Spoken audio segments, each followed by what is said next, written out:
Well, it's been a long time to really get here. We are in our final game of, this is, hold on one sec, day 2 week. This is no, there's only one camera this time. I know, but I'm doing it in my head. I'm not even messing around. Yeah. This is the final game for Europe in the entirety of Season 4. Our 4 teams that were coming down to the postseason, the super regionals, they're all set in stone. But how are they going to make it? Well, that's exactly what we're seeing here. 2 of the best teams in the world fighting off for their European standings. Obey Dignitas, the matchup we've been waiting very, very long to see. Basically, since the beginning of the fall split, it's all between these two. And again, it only matters for the first and second seed. Dignitas need a 2-0 in order to steal that away from Obey. And Obey just lost their first game all split long. They split with Elevate on Thursday. So there is some potential to see Obey maybe get some momentum back. They could certainly use it. This is one of those games where I toss out the stat sheets. I toss out all my notepads. I don't really care who's first seed. I think both of these teams are going to succeed in the Super Regionals, regardless of their standings, and that is something to fight against. But as we head into P's and B's here, folks, Dignitas versus Obey, this is just a game. This is why I do what I do. I just want to watch these two bang heads. Yeah, I've been waiting for this for a while. Just like I've been waiting for E-United and Luminosity on the other side of things in North America, which we'll see tomorrow. These are the sorts of matchups that you can really get excited about, whether there's a lot on the line or not. There is now, and not as much as, Elevate and Valence Squadron earlier today, or Energy Rival earlier today, but still very impactful here. Yeah, and unfortunately, we won't get a 3-game set like we did just before with the Poppies and Burrito. But yeah, I mean, this is if you called me up last week or the week before and just say, hey, we're pretty bored, Dig's going to play Obey for literally no reason, I'd say, I'm there for 12 hours. Like, I'm down to watch these guys play, 10 games in a row. Standard bans come out. Artio will be the first pick for Team Dignitas, whereas Obey go Raijin and Hou-Yi. So the Artio off the top. Interesting. I wonder where that's going to go for Dignitas. Could be Trixtank in support, like Raffer played it for Energy. Could be solo lane as well for variety. I think you can really plug and play that either spot, and that's what makes this Artio pick so powerful, is that you can kind of shoo her away from her worst matchups. With the Erlang Shen pickup, that tells me that's immediately going to support for Trixtank. Even without the Erlang Shen, I think this is more of a Trixtank style god. Sure. Very similar to how we saw it played earlier in the day, just by a player that really wants to be more offensive in that support style role. So. And in that game, Raffer had the best Artio support game we've seen so far in competitive play, without a doubt. He played great on the Artio. It's just that Ice Baby and the rest of Rival really drafted a good composition to shut it down. Right, you want to look for things that can really control the character. And Ratatoskr, sort of in between, right? You've got a stun and the knockup from the ultimate. Sure. So it's a nice way to initiate onto Artio. If Obey are really scared, they got to look for more control options. Chulainn, not one of them. Again, another initiation piece. Not necessarily control by way of initiation, I would say, but control in the middle of the team fight, sure. I mean, blinking in, knocking up the entirety of the enemy team, then you transform. All of a sudden, you've got a root, you've got a tremble, you've got a push. That's plenty of control in the midst of these team fights. Yeah, I'll take that one back and definitely say Chulainn with the pairing of Raijin and Ratatoskr. Certainly going to fit in nice and cleanly. And hell, the last selection for Obey is going to be a support. That's EmilZy's mid lane. Support. Yeah, that will be a support hell. So very tanky on the side of Dig. Not so much on Obey. They've certainly got healing. Lots of damage in the late game for Dignitas as well between Chronos and Ram. Those are the 2 late game hyper carries for this squad. It's Erlang, Shen, Ravana, and Artio's job to get them there. And Obey Alliance is a pretty strong early game composition between Raijin, Ratatoskr. Those gods are going to be very strong in the early stages. Chulainn as well, very difficult to fight in the early game. So if Obey can put Qvo and Variety behind on the right-hand side, that will make it harder for Zyrhoes and Arkkyl to take up that mantle and carry the later stages. But if Dignitas can stay even, can stay close even to what Obey is going to do, and don't be surprised if they even get a lead on the right-hand side because of how potent those 2 warriors early game is.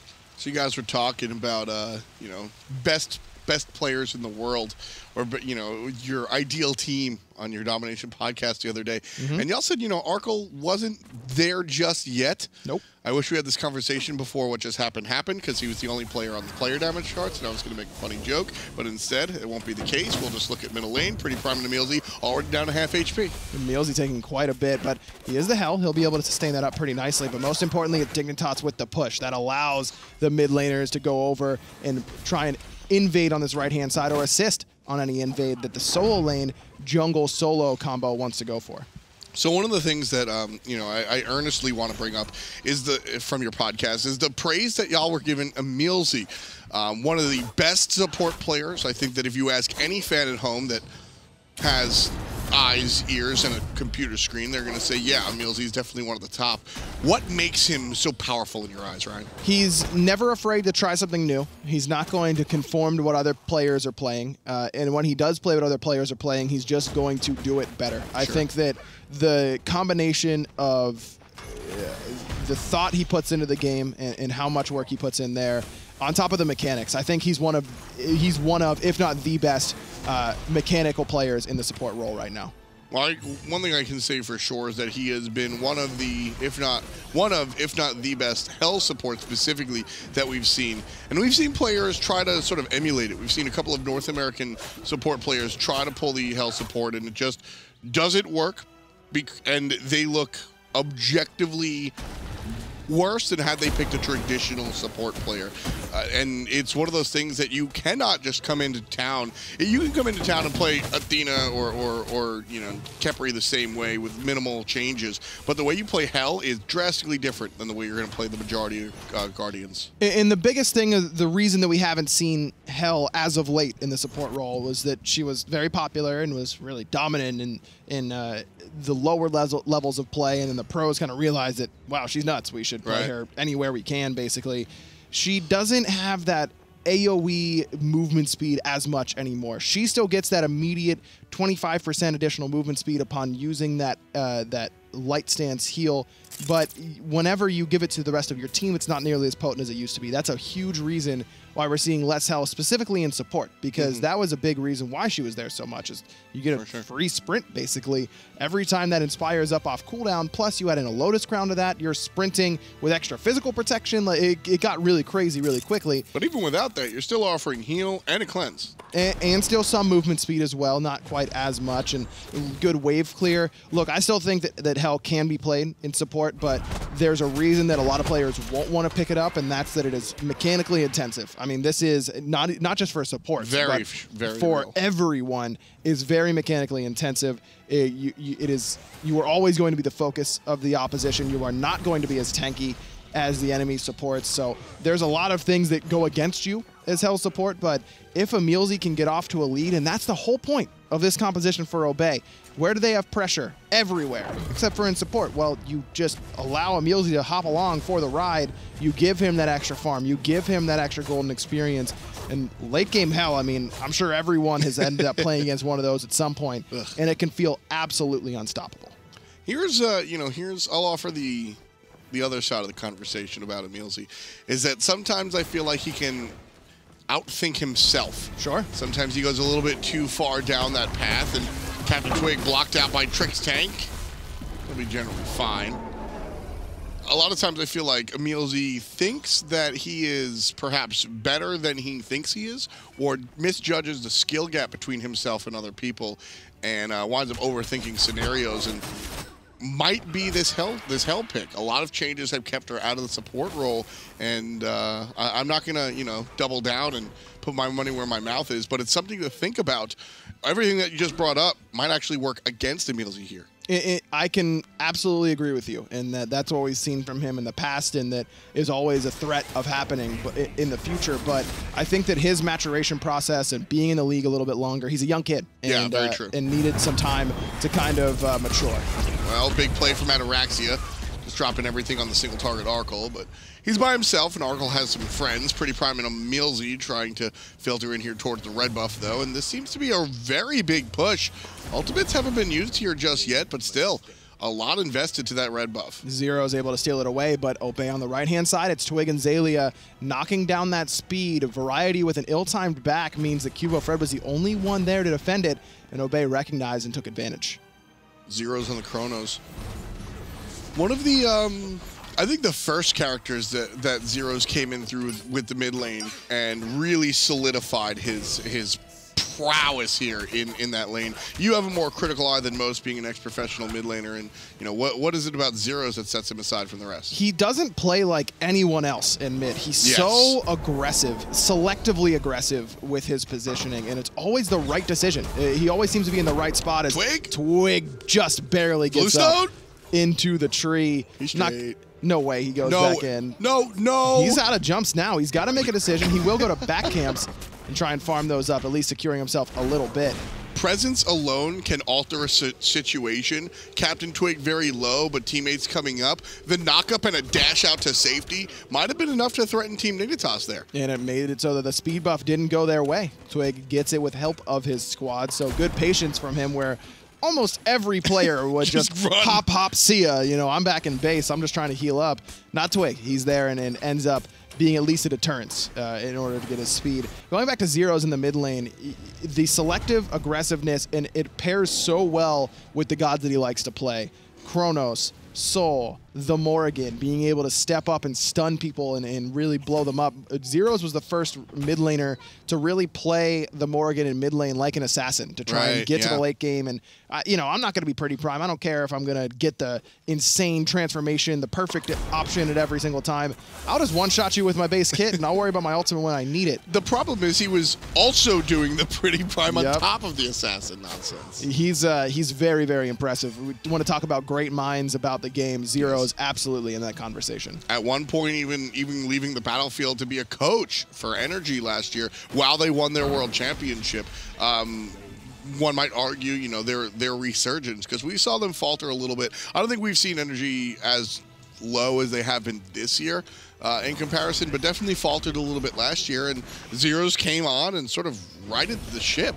So, you know, he's got a lot of different, and I think that helps him as well. The fact that he sees the game from so many angles, one as a player, once upon a time a jungler, then as a coach, right? He sees it from so many different angles that I think that helps him in the mid lane as well. And you want to talk about a guy who's willing to play off-meta stuff. I mean, his like jam used to be Thanatos mid with tank boots. Like that was Zyrhoes in mid. He's always, just like we said with EmilZy, willing to experiment, willing to try new things, and just like EmilZy, has the mechanics to back it up. What's interesting though is a lot of those players,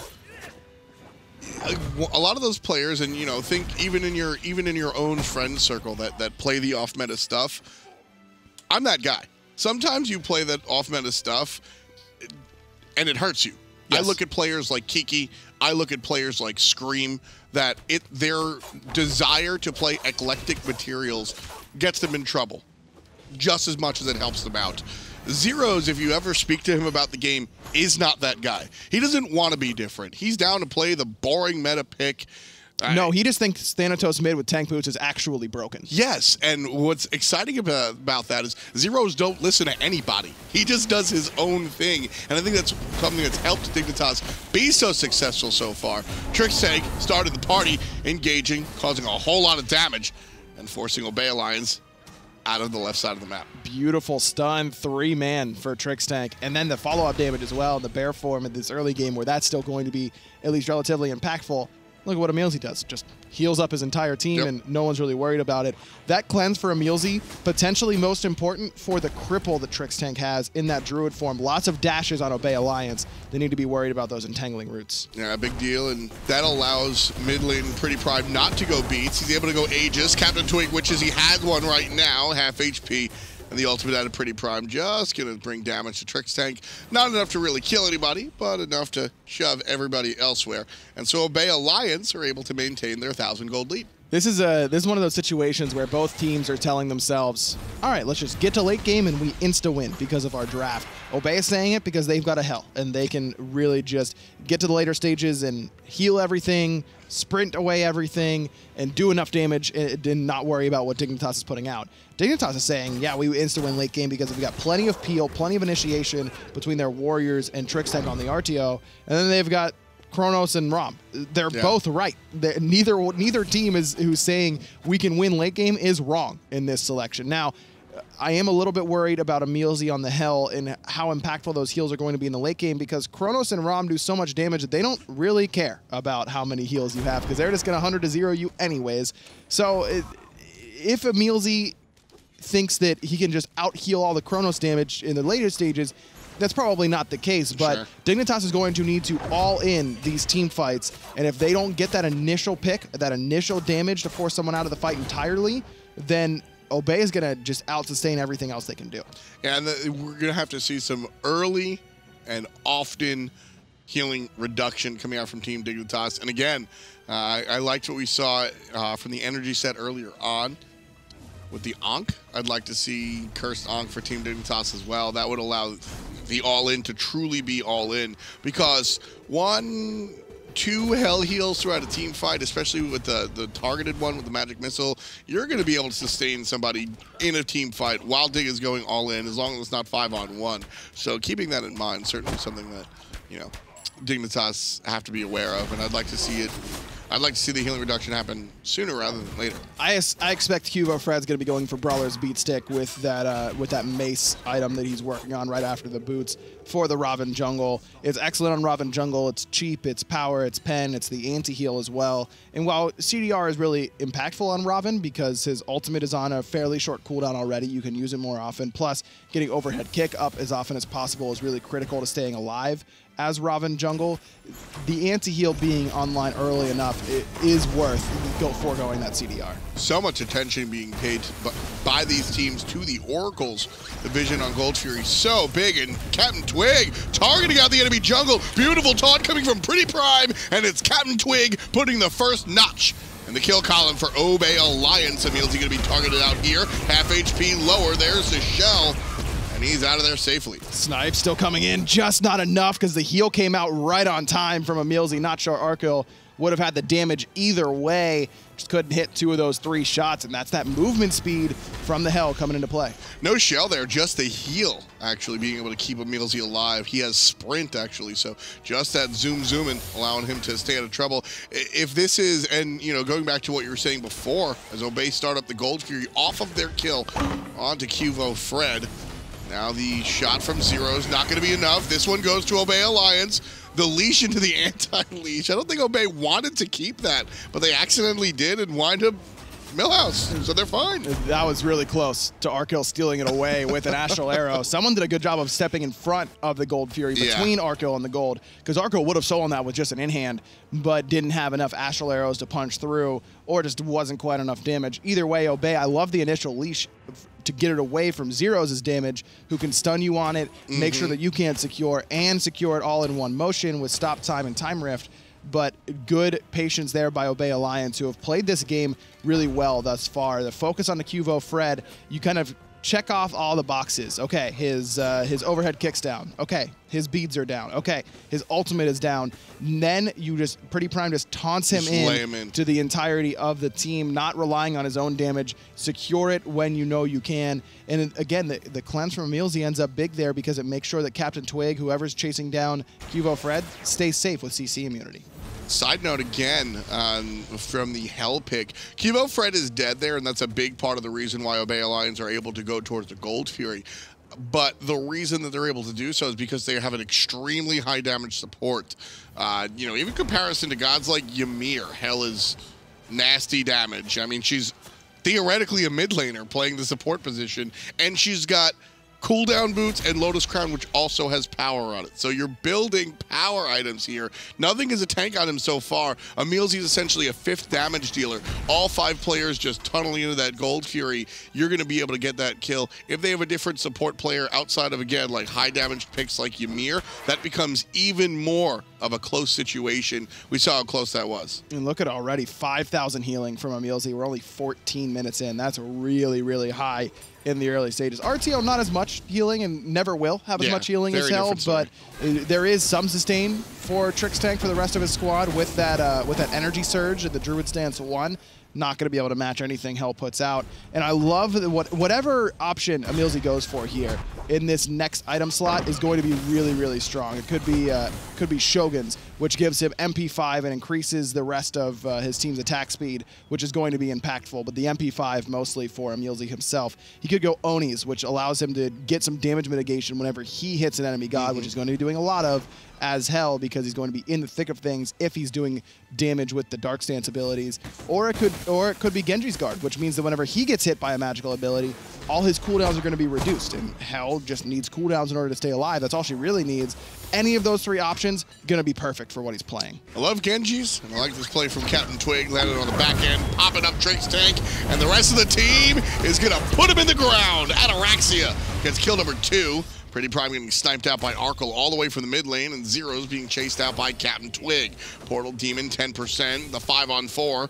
Power on the side of Obey Alliance, and now it's CaptainTwig, half HP, being chased out, does have Thorns, but Thorns does not seem to run the game. He's going to be chased out by the enemy team. Again, 10% HP on the Portal Demon. Obey Alliance battling with it. Battling with Team Dignitas. Zero's over the wall, can't find it. And that means the Portal Demon likely to go and will the side of Obey Alliance. Love that play from Obey again. Xaliea is completely healthy, so he will just stand in front of everyone from Dignitas, who's all about half HP, half mana, no ultimates available. Xaliea knows he's completely fine, and even if he isn't, EmilZy's right there with some heals, with some extra protection. He can be safe to stand in front of everyone else, and Obey is juggling the aggro of the Portal Demon back and forth, just trying to stay up all healthy enough to wait for EmilZy's next heal. This has been really impressive so far from Obey. It's very clean is the word I want to use. Just looking at the way they were able to topple the Gold Fury on the left side and the way they were able to take the Portal Demon here on the right side, the windows of opportunities are, I mean, extremely small. We're talking about a hair of opportunity, and Obey Alliance are able to just squeeze on through and go ahead and achieve the situational victory. And it is Genji's for EmilZy, so that it also gives some cooldown reduction, which synergizes very well. This is definitely the best of the 3 in my mind, because it also has that MP5, 40 MP5, which is really, really high for an item. So now all those mana problems that Hel usually has to worry about, not nearly as much of an issue. Raw HP as well is also important, just on top of the protections when it comes down to, it's a very mathy conversation, but raw HP and protections need to be balanced. And the fact that EmilZy's lacking physical protection with this build overall, not a lot from Lotus Crown. Keep in mind that he's giving himself extra physical protection whenever he uses the Light Stance Inspire or that Light Stance 1 as well.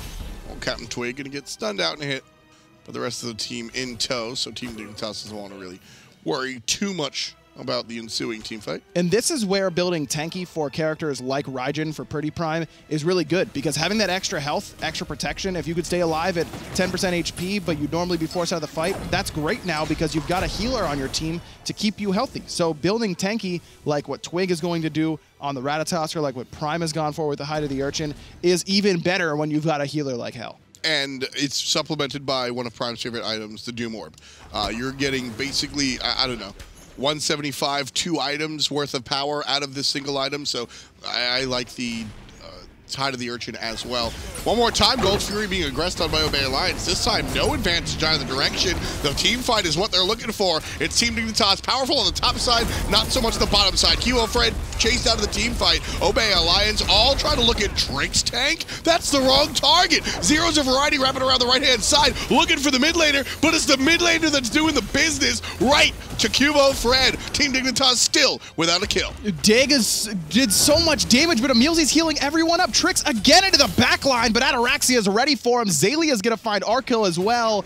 In what was a great fight for Dignitas at the very beginning, hell happened. Zeroes will put Dig on the board with Xaliea zoning a little bit too aggressively, but Obey's going to take that every day of the week. Another Gold Fury goes for them. 12,000 healing already. And this is typical Obey, man. Everyone, you know, Hell's bad in support now. It's not going to end up working out. What does EmilZy do? He comes in, he's carrying this game. That's also 5,000, 0 to 5,000 of that healing happened in that team fight. We didn't check it right beforehand, but the last time we checked healing on the right side of the map before that, right after that Portal Demon fight, he had about 6,000. Yeah. So you're talking like 5 grand, maybe realistically 4,000 healing in that team fight alone. Multiple lives saved, multiple HP bars worth of healing there, just for EmilZy off of this Hell selection. And, you know, Team Dignitas, Obey Alliance, we're looking at the objectively wrong target. Tunneling it on the tank is never correct, and you can ask anybody that is one of the rare yes or no answers in Smite. But even taking that to the test, they wind up positive because they funnel everything in and they just keep healing and they keep killing. And Pestilence, the selection for Trixtank right after Jade Emperor's Crown, that's some much needed healing reduction for him. But he's gonna need to be near EmilZy and whoever's getting healed in order for that to be effective. Which that's not a problem though. Artio's a character that wants to be in the thick of things. That's true, but if Artio's in the back line near EmilZy and QvoFred's in the back line near EmilZy and Variety's in the back line near EmilZy, then who's near Zyrhoes and Arkkyl? And someone's got to peel CaptainTwig and Xaliea off their back line. They both have. If they want to stay safe. So one of the things that I've always liked about this Team Dignitas draft is that Zyrhoes and Arkkyl have self-peel and self... I don't even know the term for it. Like they can both throw caution. Help! I have a little bit of peel for myself. I've done it. Now I either if I'm Rama, I go into the sky, or if I'm Chronos, I hit rewind. Both of these targets have like immunity, I guess you would call it. Sure. So my point is they can call for help, and even if help doesn't arrive immediately, they can last long enough for help to come to them. Dignitas sticks to this draft intentionally because of that, and I think that does help Trixtank be a little bit more pushed forward. It does, but I'd still like to see Variety go for a Pestilence as well, and it looks like that might be his choice right after the Mystical Mail, looking towards that Talisman tree. Ooh, this time the numbers are on the side again for Obey Alliance. Variety taking a big bunch of damage. CaptainTwig in the sky looking for the fall down. Arkkyl shooting out onto PrettyPriMe. Not using that for later. Two-man knockup coming out from CaptainTwig. The wraparound is big from Xaliea, and it's Variety. Not even low enough, but the shutdown from the Hunter. Ataraxia drops the Suns and zones away everyone. No one can get for Variety, so Prime is going to be able to pick him up. And does so with the offensive leap, putting down the the solo laner, the ex-teammate solo laner. Man, that was such a good ult from Ataraxia. Normally, Hui Suns is one of those things you just kind of throw down and it kind of helps. It's not a big impact. Hui Ultimate wins that fight for Obey. Also got to give a shout out to CaptainTwig. He gets into the back line, knocks up 4 members, and then just kind of keeps everyone busy. But Ataraxia's placement of that Sun's Ultimate locks Variety in, makes it so that his only escape is through the Suns, but if he gets slowed there, he dies every time because he's so low already, and kept everyone else from Dignitas out. This is a really big moment. Fire Giant being aggressed on by Team Dignitas. CaptainTwig going to keep a couple of people at bay. Fire Giant already at 25% HP. Trixtank is trying to deal. That's it. That's gone. See you later. That's Fire Giant to Obey Alliance.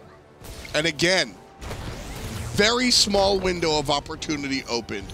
Obey killed the solo laner and push players down and immediately go for FG. Take it, no questions asked.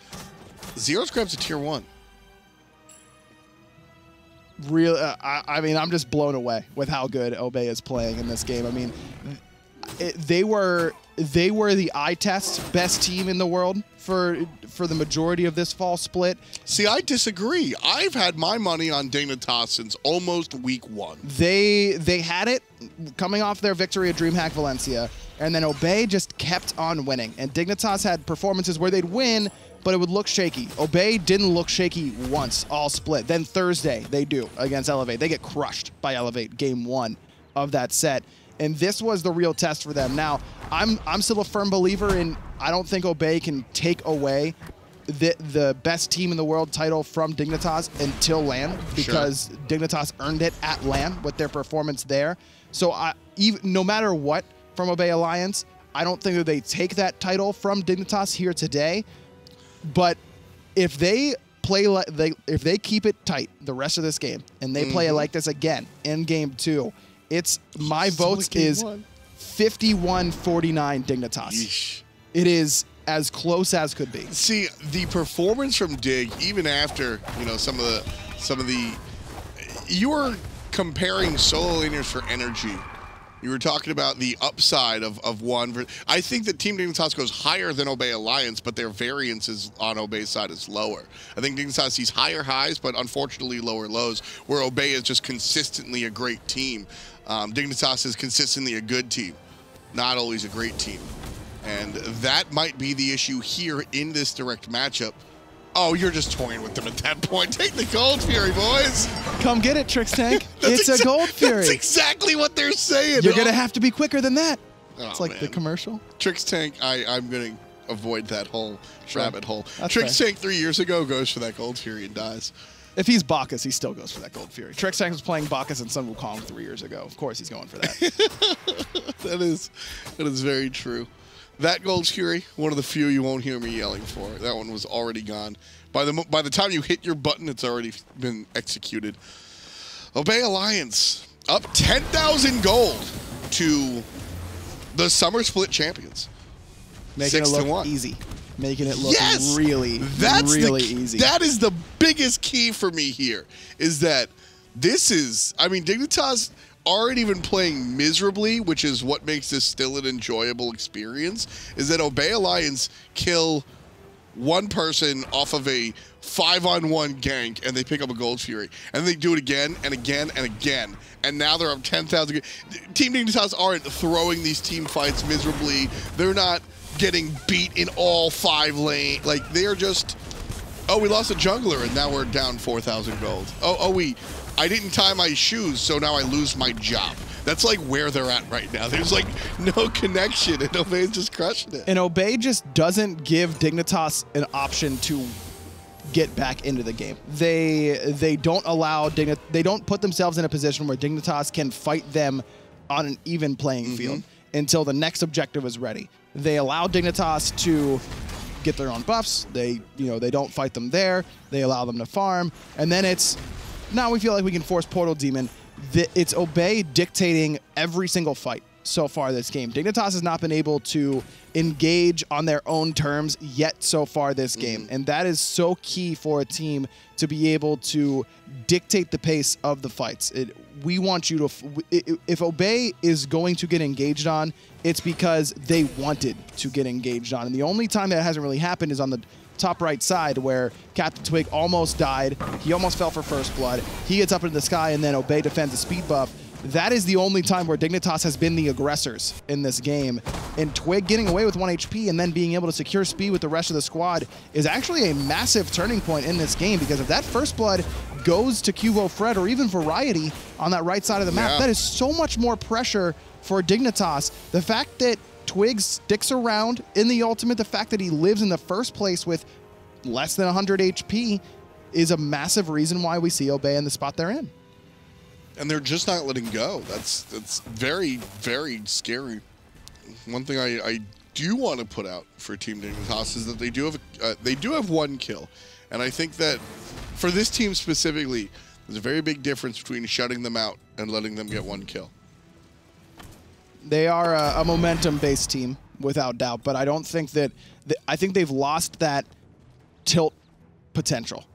I think that when this team was first formed during the spring, I agree. They're a bunch of very emotional players, and if you beat them really hard and shut them out, like you mentioned, then you may as well have already won game 2 because of how angry they're going to be and how they won't be able to focus for the next game of the set.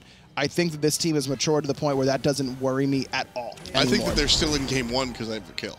Yes. I think if they are scoreless here, they're tossing in the towel. I think that the single kill for Zyrhoes, as silly as it sounds, and it might just be because we know these guys inside and out, 100% Team Dignitas view this as a winnable game. Trixtank Raccoon around the back looks to help that out. EmilZy down to 10, down 10%. He'll be able to heal up. Up to the sky goes Arkkyl, looking for the shots. Ataraxia is taking some damage, but it's all distributed. Nothing is single target. Obey Alliance is going to take a step back, heal, breathe in, and exhale. And get the tier 2 tower without much contention anymore. And look at those health bars. They're going to be ticking up real quick. They're full HP. Nothing Dignitas did there mattered. 3 ultimates expended. 1, 2, 3, 4, 5 different relics used. Nobody's dead. Nobody's even hurting. Fire Giant's being got by 3 people while the other 2 punch down a Chronos. Team Dignitas might think this is winnable. Do you? I was going to answer that myself, but I don't want to get in trouble, so I threw the trouble onto you. Fair enough. Yes, I think if they pick off EmilZy and allow Zyrhoes to just kill the whole team, then yes, it is still winnable. Do I think that's going to happen? No. I think that Obey has been playing too reserved and too intelligently to allow that to happen. EmilZy has done 10,000 more healing than anyone has done player damage this game. I mean, that is, Ataraxia is on top by a fairly significant margin, and EmilZy's still doing 10K more healing than he's put out. So you look at Zyrhoes, Trixtank, and QvoFred's damage. All of those put together is like 1,000 more than EmilZy has healed so far this game.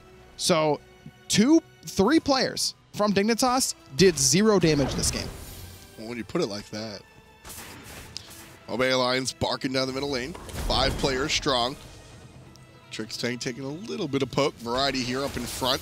Nice defensive structure coming out from Team Dignitas, but Obey Alliance now looking for the onslaught. Trixtank brought down to half HP. Ataraxia chased. He's pretty low. Half in trouble. Here he is, and that's the kill they need. QvoFred gets one onto the enemy hunter, but he's going to trade his life for it. 4 on 4. Xaliea credit for the kill on Ataraxia. Phoenix still pretty healthy. 80% HP. No ultimates on the side of Obey Alliance. Zyrhoes and Trixtank still have theirs. Not sure that Obey can really go for this when they lost their hunter. Zyrhoes got to be careful though. Lots of damage coming out of PrettyPriMe. Zyrhoes needed that ult. Zyrhoes needed that ult. Without the Chronos on board, Obey Alliance are going to take down Arkkyl. Trixtank has his ultimate up because Trixtank don't have an ultimate. He's a stand switcher. And with those kills, that opens the doors for Obey Alliance. The middle lane Phoenix is going down. Variety's up. But you know what? You know what? They had a smaller window looking for the Gold Fury and the Fire Giant. That's that. Game 1. Honestly, Dignitas, that started off as well as it possibly could have. Ataraxia didn't have his Aegis because of the fight under the tier 2 tower on right from beforehand. Good recognition from Dig to go in onto Ataraxia. And usually when you get that late game hunter off the table, you're like, okay, you know, at least they're not gonna be able to get our Phoenix, except for the fact that they've got Hell, and the damage that they take from tanking the Phoenix is literally irrelevant. So they just walk in there, take half their health, get healed up to full health, and then re-siege it and allow PrettyPriMe to burst down Zyrhoes from full HP and win the game. The care about all of that until the moment you mentioned Zyrhoes was irrelevant for me. I don't care if you're healing it back up. I can go back to my fountain and everything. Zyrhoes dying before the ultimate can come out and give him a free life. It's not his fault he was bursted down, but I mean, Chronos is sort of, you go into a team fight understanding that you're going to get rewind off, and that's part of your battle plan. And by not having that available, everything goes south and literally loses the game for Team Dignitas. Game 2.